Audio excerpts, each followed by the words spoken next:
Hello everyone, my name is Ben, and I have some exciting news for you all. Now, I'm sure you guys are all well aware, but for those of you who don't know, Bandai has recently released a brand new ban list for the Digimon TCG, taking into effect for the English and Japanese formats for BT15 and BT16 formats respectively. They also put an official community post indicating their reasons for the current ban list. Now, if you guys were looking to hear my basic opinion of the ban list, well, here it is. Yeah, it's good.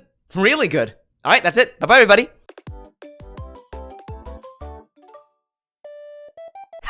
Gotcha, didn't I? What we're actually going to be doing in this video is that we're going to be going over the card by card on the recent ban list, why I think those cards were hit, and my overall opinions of it. So, let's jump into it.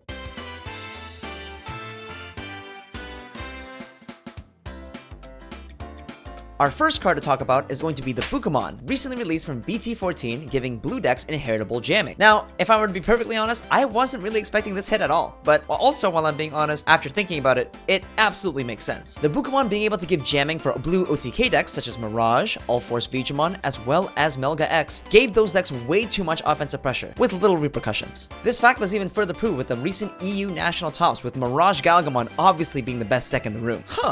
I wonder who was the one that said that Mirage was still extremely powerful after the recent ban list. And if I'm gonna be real for a little bit, as someone who tests decks a lot, Mirage Galgamon is very powerful. And I mean scary powerful, due to the support of the training cards. Mirage Galgamon is very powerful.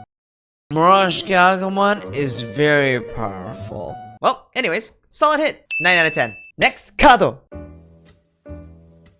The next card on the list that we're going to be talking about is going to be the Gabumon X Antibody, recently released in EX05. Now, this recent hit, I'm actually genuinely surprised. In my opinion, this hit is arguably unnecessary. While I do understand that this impacts the amount of protection that Melga X can have, I personally don't think this is as impactful as some other cards on this list. I personally wouldn't mind keeping this card at 4, as it makes some other decks like Garuru BL-Star, for example, still viable. Overall, I'd say this is more of a mid-hit for me. A 4 out of 10. Next, Kado!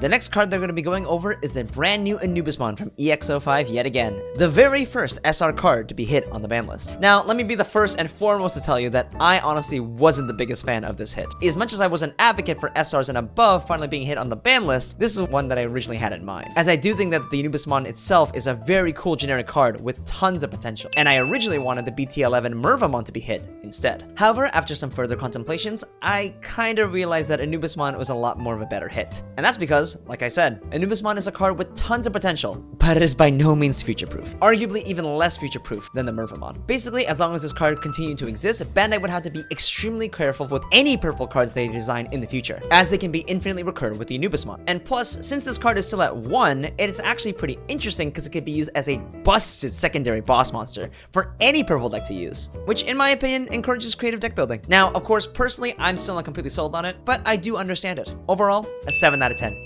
Next card. Deserved. 10 out of 10. Next card. Holy shit! They did it! They did it! They did it! They fucking did it! I can't believe it! Digimon is saved!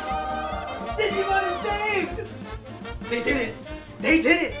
We all didn't think it was possible. Every single ban list that Bandai's released in the past, became very evident that they tried really hard to hit only things that were rare and below. And the reason why they did that is because obviously it's the drive sale. And it was especially apparent in the previous ban list when they were trying really hard to hit selective trashing. That with the Aizmon scatter mode and of course with the purple Gabumons. Now all these cards, while yes I agree aren't exactly future-proofed, we all knew the real reason why they were hit is because of all the Apocalypse decks dominating the meta. Honestly, I'm just so glad that they acknowledged that the actual problem card itself was the Apocalypse. And in my opinion, hitting it to 1 is kind of optimal if you think about it. Because the card itself, at 1, is a pretty interesting side tech for some decks that want to use powerful on-play effects. Like, for example, Bagra Army. Or if you still wanted to use it in a mill-type strategy, you could use it in decks like, say, Millith, which that entire strategy is focused on milling the opponent out, but now with Apocalypse at 1, you can actually use it as a solid endgame boss monster to try to mill your opponent out for 8. If you still want to use a dedicated mill strategy. But obviously that dedicated mill strategy is much more balanced in comparison. At least in my opinion. Phenomenal hit. 100 out of 10. Good job, Bandai. As I mentioned before, Bandai actually gave us a detailed response indicating their reasoning behind the recent ban list. Now, the document itself is kinda lengthy, so I'm not gonna be going through the entire thing in this video, but I do want to highlight a few points. For those of you who are interested in reading the whole thing, I'll be sure to leave a link in the description below. Please note that our aim is to keep the gameplay environment healthy and facilitate a diverse and competitive metagame. You've heard it here, ladies and gentlemen. The devs themselves actually admit that they care about the health of the competitive metagame. And honestly, from looking at the recent ban list, it shows. Even acknowledging the actual problem cards, that with Anubismon and Apocalypse respectively, stating, since Anubismon and Apocalypse are both high rarity cards, we had many discussions about how to handle the situation. However, in the end, when considering the possibility that these two cards could be further strengthened with the inclusion of new cards with the Dark Master's trait in the future, and which could lead to the need to improve the environment by designating other cards as restricted banned cards, we decided to directly restrict to only these two cards. As well as stating, we sincerely apologize that our development team inaccurately estimated the effect of these cards, which led to a short span between release and banning and restricting. Now, I'm not sure about you guys, but personally, I was moved after reading this. Not often, if at all, is a TCG company willing to admit that they have done wrong, as well as outright admit that a card itself just isn't future-proof in design. This level of transparency honestly gives me a lot of confidence in them, not just as a Digimon player, but as a consumer as well. Them outright admitting that they're willing to hurt sales if it means a healthy competitive metagame, in my personal opinion, is a genuine good thing. It just shows that they actually do care about the people who play their game.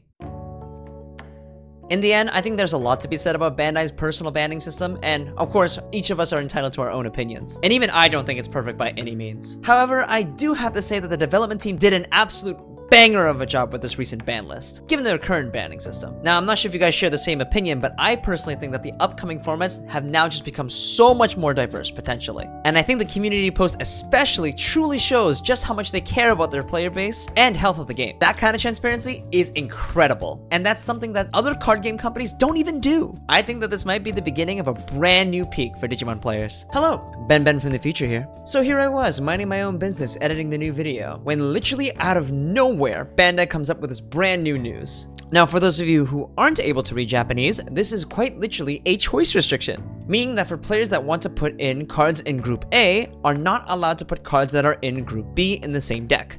And for those of you who don't understand what this is quite literally the combo that everyone is talking about that is able to infinitely skip your opponent's turn.